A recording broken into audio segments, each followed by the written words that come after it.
பொதுவா பொண்ணுங்களோட பிரார்த்தனை வெளியே சொல்லக்கூடாது கார்த்திக், அது பலிக்காது. ஆனா ஜென்ஸ் சொல்லலாமா, பலிக்கும். சொல்லுங்க, என்ன வேண்டிக்கிட்டீங்க? உங்களை என்ன? உங்களுக்கு சீக்கிரத்துல கேச கொடுத்து இந்த சாமி உங்களை பெரிய ஆள் ஆக்கணும்னு வேண்டிக்கிட்டேன்.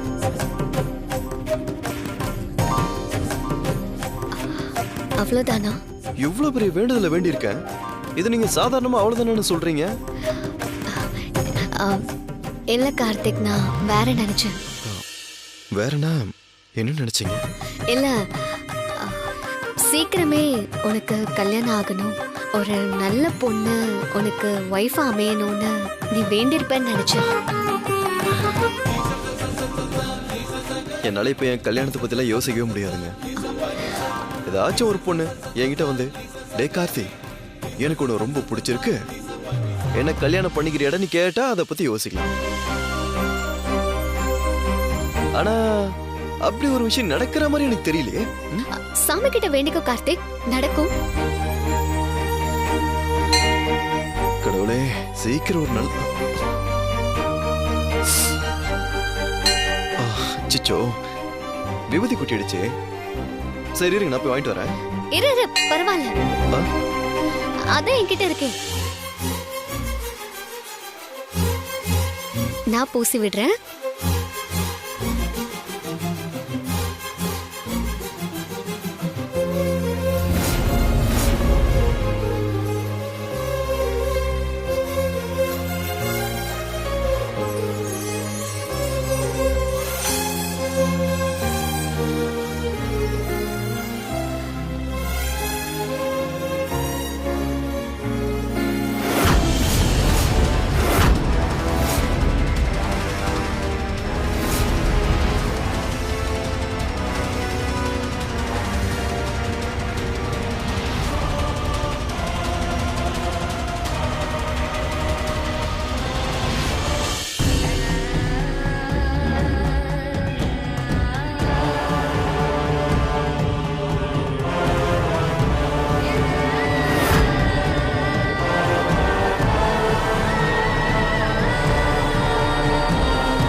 ஏன் தம்பி டென்ஷனா இருக்கீங்க? உங்களுக்கு அவங்கள தெரியுமா? ஏன் தெரியாது? அது சண்முதி, இவன் கார்த்திக். அம்மா, நீங்க யாரு? ஏன் அவங்கள நீங்க கோவமா பார்த்துட்டு இருக்கீங்க? உங்களுக்கு அவங்கள பிடிக்காத மாதிரி தான் எனக்கும் அவங்கள பிடிக்காது.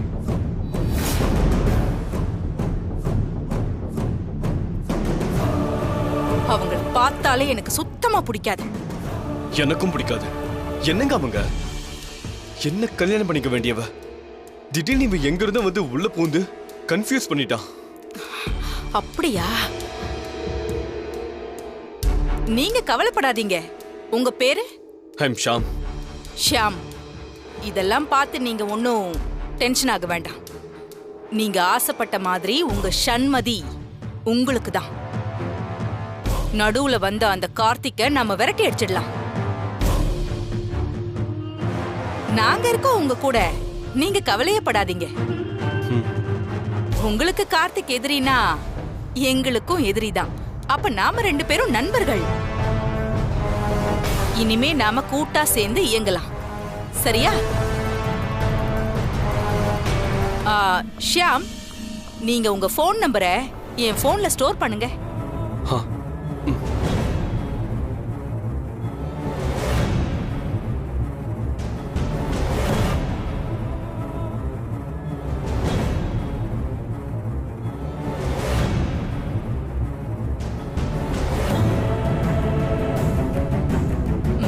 ஓகே ஷியாம், நல்ல நேரமா பார்த்து நான் உங்களுக்கு ஃபோன் பண்றேன். தைரியமா இருங்க, நான் பாத்துக்கிறேன். பார்த்தி.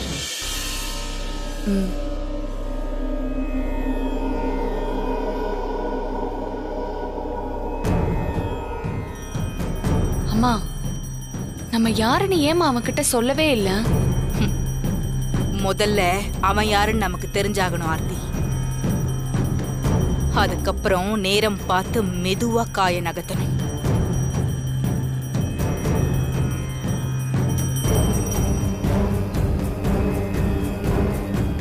வா.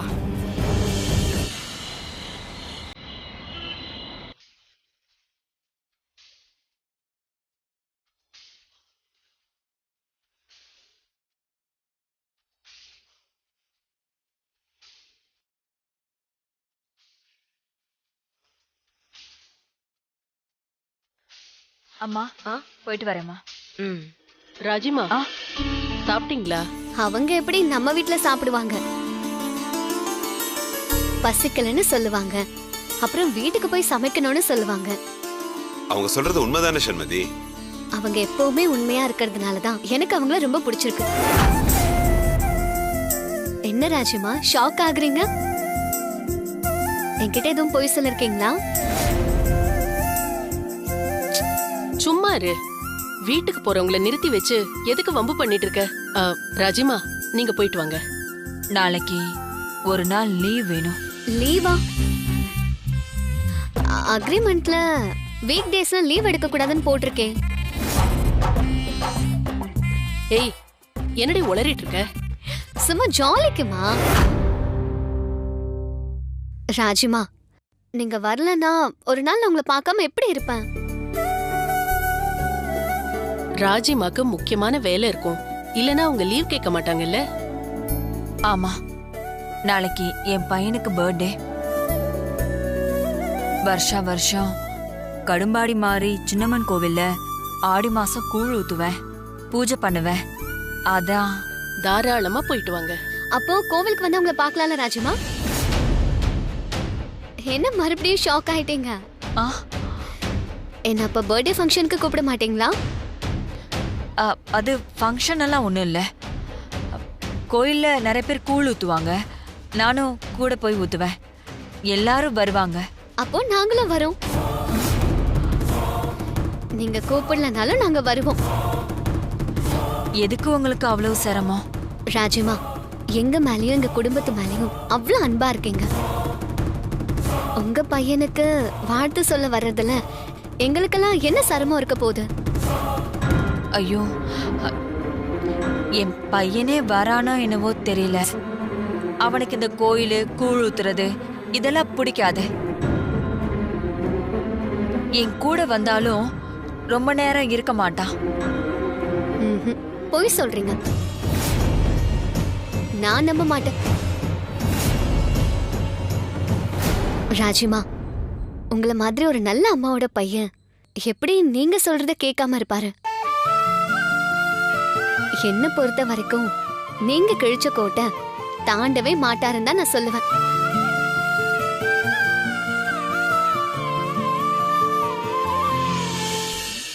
நீ சொல்றது உண்மைதான். இந்த கோயில் விஷயத்துல அவனுக்கு கூட்டனாலே ஒருவித அலர்ஜி. சில பேர் அப்படிதான் சண்மதி. அதுக்காக அவங்களுக்கு பக்தி இருக்காது, சாமி பிடிக்காதுன்னா அர்த்தம் இல்லை. ராஜிமா உங்களோட பையனை ஒரு நாள் வீட்டுக்கு கூட்டிட்டு வாங்க. கண்டிப்பா நானும் என் பையனும் நிச்சயமா ஒரு நாள் ஒரு நல்ல விஷயத்துக்காக உங்க வீட்டுக்கு வருவோம். சந்தோஷம் ராஜிமா. அப்போ நான் வரேம்மா. சரி வரேங்கய்யா. வரேன் சண்மதி. உங்க பேச்சின் அக்கா. வரேன்.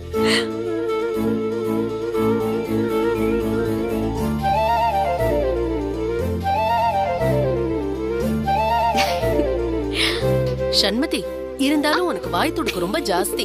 இப்படியா பேசுறது? சும்மாரு. ஏ சண்மதி, அந்த அம்மாவுக்கு நம்ம வர்றதுல விருப்பம் இல்ல போல இருக்கு. நீயே சண்மதி திரும்ப திரும்ப வரேன்னு சொல்லிட்டு இருக்க. அண்ணி அவங்க நம்ம வீட்ல வேலை பாக்குறவங்க. அவங்களுக்கு நாம அங்க போனா நல்ல விதமா கவனிக்க முடியுமோ முடியாதோன்னு அப்படின்னு ஒரு சங்குஜம் இருக்கும். அதுக்காக நாம சும்மா இருந்துட முடியுமா? அதுக்கு நீ அங்க போறியா? போனா நல்லது தானேம்மா.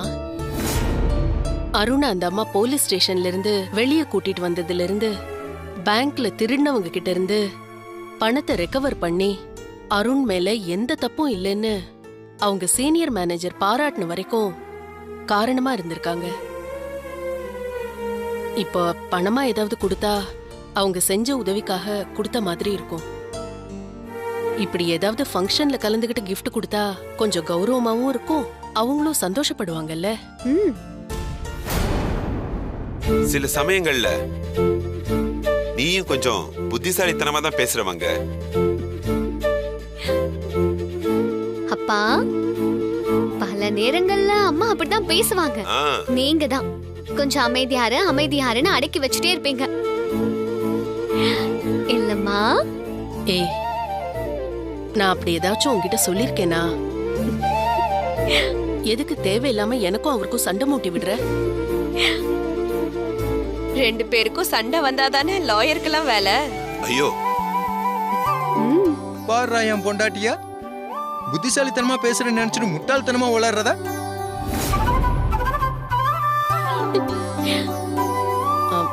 சண்மதி, நீ வெளியே போயிட்டு வரும்போது கிஃப்ட் ஏதாவது வாங்கிட்டு வந்துடுறியா? என்ன வாங்கலாமா? Dress? ஆனா Dress சைஸ் தெரியாதே, அவங்க கிட்ட கேட்கவும் முடியாது. வாட்ச் இல்லனா போன். ஒண்ணு செய்வோம், தங்கத்துல ஏதாவது கொடுத்துடலாம். அப்போ அந்த பையனும் போட்டுக்கிற மாதிரி அம்மாவும் போட்டுக்கிற மாதிரி ஏதாவது ஒண்ணு பொதுவா வாங்கி கொடுக்கலாம்ல? அப்போ ரிங் வாங்கலாமா? சைஸ் இடிக்குமே. ஆமா இல்ல சண்மதி, பேசாம ஒரு செயின் வாங்கிடலாம். 1 பவுன்ல. வீட்ல 1 பவுன் காயின் இருக்கு, அத கொடுத்துட்டு செயின் வாங்கிடலாம். ஓகே. அத்தை, வீட்ல வேலை பாக்குறவங்களோட பையனுக்கு எதுக்கு 1 பவுன்ல செயின்? இது ரொம்ப ஓவரா இருக்கு. ஏன் இப்படி நன்றி மறந்து பேசுற? நான் தான் சொன்னேன்ல, அந்த அம்மா உதவி செய்யாட்டி அருணோட நிலைமை கொஞ்சம் யோசிச்சு பாரு. என்ன இருந்தாலும் வேலைக்காரங்களுக்கு. அண்ணி, அவங்க வேலைக்காரங்களோ இல்ல சமையல்காரங்களோ, என்ன பொறுத்த வரைக்கும் எனக்கும் இந்த குடும்பத்துக்கும் கிடைச்சிருக்கிற ஒரு புது உறவு. நம்ம எல்லாரும் நாளைக்கு அங்க போறோம். Good night. Good night. Good night. Good night. நான் குட் நைட். போய் தூங்கு.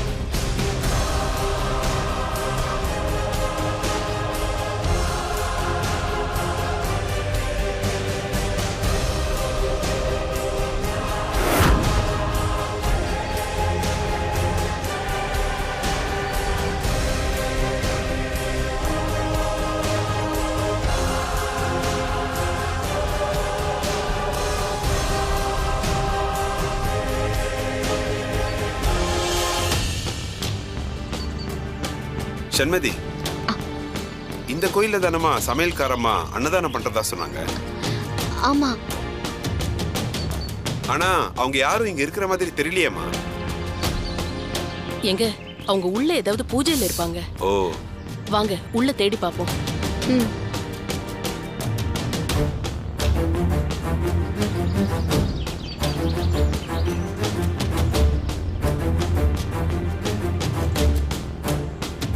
சண்மதி, அப்பா இங்கேயே அவங்களை காணாமே. இருங்கப்பா, ஒரு நிமிஷம் கேட்கலாம். சாமி, சொல்லுங்கம்மா. ராஜேஸ்வரிங்கிற பேர்ல இன்னைக்கு யாராச்சும் அன்னதானம் போட ஏற்பாடு பண்ணிருக்காங்களா? அப்படிங்களா? அப்படி யாரும் இங்க வரலீங்களே.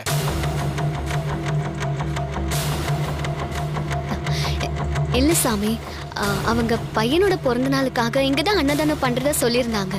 இந்த கோயில்ல அன்னதான கூடமே கிடையாதுமா. இங்க அன்னதானம் போடுற வழக்கமும் கிடையாதுமா. அப்புறம் இன்னைக்கு பிறந்த நாள்னு யாரும் கோயில்ல அர்ச்சனை கூட பண்ணல. அம்மா, ராஜிமா சொல்லும்போது கடும்பாடி சின்னம்மன் கோவில தானே அன்னதானம் பண்றதா சொல்லியிருந்தாங்க. சின்னம்மன் கோயிலுங்களா? அது இங்க 2 இருக்குமா. 3 தெரு தள்ளி போங்க, அங்க ஒரு கடும்பாடி சின்னம்மன் கோயில் இருக்கு. நீங்க தேடி வந்த கோயில் எனக்கு என்னமோ அதுவா தான் இருக்கணும். இருக்கலாம் சாமி. நாங்க தான் கோவில் மாத்தி வந்துட்டோம்னு நினைக்கிறேன். நாங்க அங்க போய் பாத்துக்கிறோம். சரிம்மா. அப்பா, இவரு சொல்ற மாதிரி ராஜிமா கண்டிப்பா அந்த சின்னம்மன் கோயில்ல தான் இருக்கணும். நாம அங்க போய் பார்க்கலாமா? வாங்க. சரிம்மா. வாங்கம்மா. வாமா.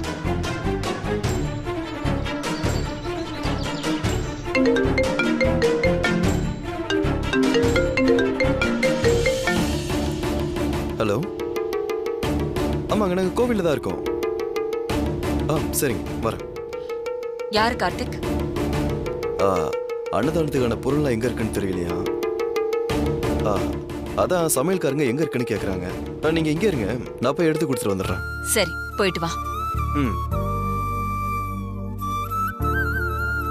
வானதி நம்மளை விட்டு போனதுக்கு அப்புறமா நம்ம வீட்டில் நடக்கிற முதல் சந்தோஷமான விஷயம் எதுனா அது இதுதான். கடந்த 2 வருஷத்துல கார்த்திக்குடைய பிறந்தனால நாமளும் விமர்சையா கொண்டாடவே இல்லை. அவனும் அது கொண்டாடுற நிலைமையிலே இல்லை. நமக்கு இருந்த கஷ்டத்துல இருந்து நம்ம மீண்டு இன்னைக்கு ஏதோ சின்ன சந்தோஷத்தோடயோ நிம்மதியோட இருக்கிறோம்னா அதுக்கு காரணமே சண்மதி தான். அவளுக்கு நாம எப்படி நன்றி சொல்ல போறோன்னே தெரியல. என்ன சம்மதி நீங்க வருங்கால மருமகளை போய் ஏதோ 3வது மனுஷங்களை மாதிரி நன்றி சொல்லணும் அது இதுன்னு பெரிய வார்த்தையெல்லாம் பேசுறீங்க. நாம என்னைக்கு வானதி ஜாடையில அந்த சண்மதி பொண்ணை பார்த்தோமோ அன்னையில இருந்து தான் நம்ம குடும்பத்திலையும் மாப்பிள்ளை முகத்திலையும் ஒரு சந்தோஷம் வந்திருக்கு. சீக்கிரமே அந்த சண்மதி அவருக்கு மனைவி ஆகணும். இதே மாதிரி மாப்பிள்ளை என்னைக்குமே நிம்மதியோடையும் சந்தோஷத்தோடையும் இருக்கணும். உங்க வாக்கு அப்படியே பழிக்கட்டும்னே. அவனுக்கு ஒரு நல்லது நடக்கணும்னு தானே நாம இந்த அளவுக்கு போராடிட்டு இருக்கோம். நிச்சயம் நாம எல்லாரும் நினைக்கிற மாதிரி எல்லாமே நல்லபடியா நடக்கும்.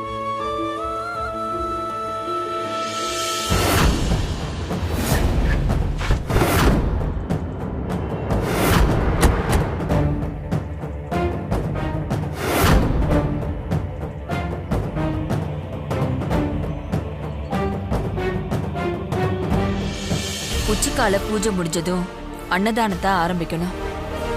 நான் போய் பூஜைக்கு எல்லாம் ரெடி ஆயிடுச்சான்னு பாக்குறேன்.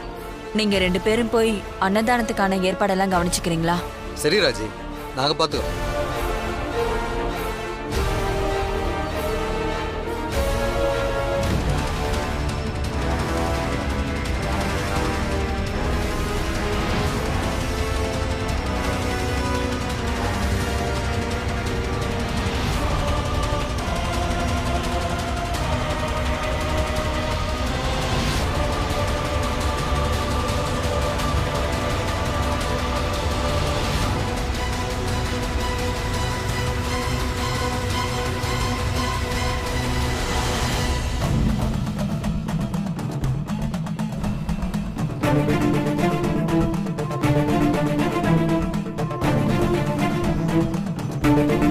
ஏமா எங்கம்மா ராஜிமாவை காணோம்?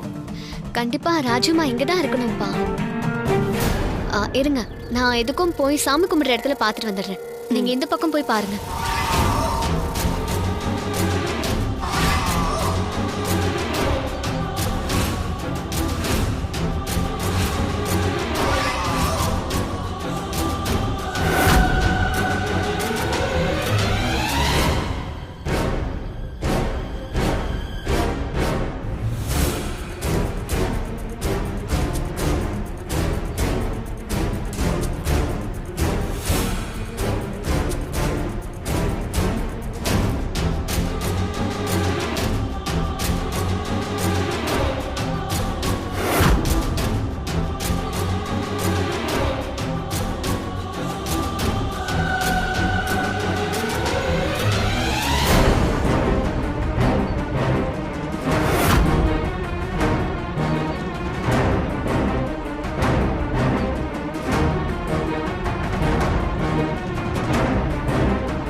யார் அது? யாருன்னு கேக்குறேன்ல.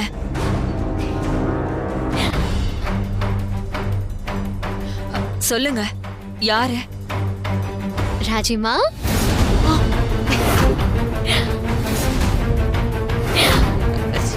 சண்மதி.